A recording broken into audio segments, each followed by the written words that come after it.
边那个人这么要你要你。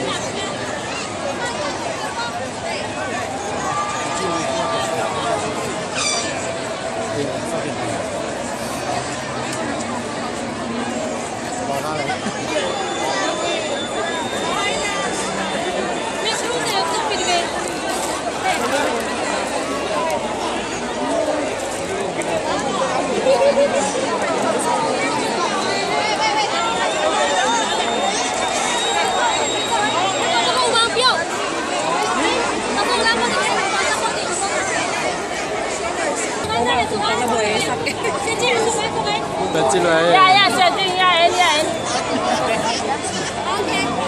你脑袋上面。来了。哎，说开个音棍到上面点。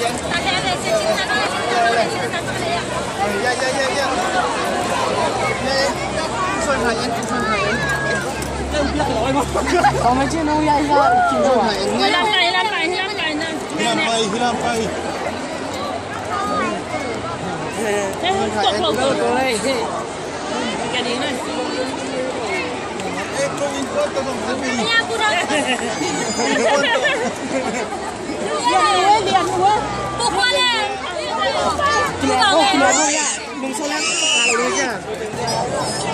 高中仲見到冇嘢啊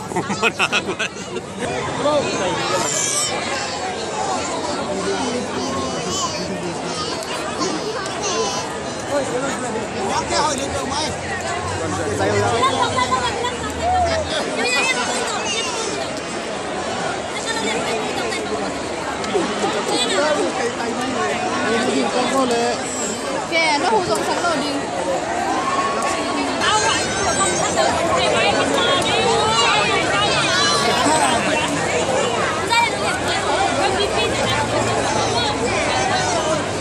alu dia nak di kopi lu orang itu sih kia tu ending lah alu kalau ni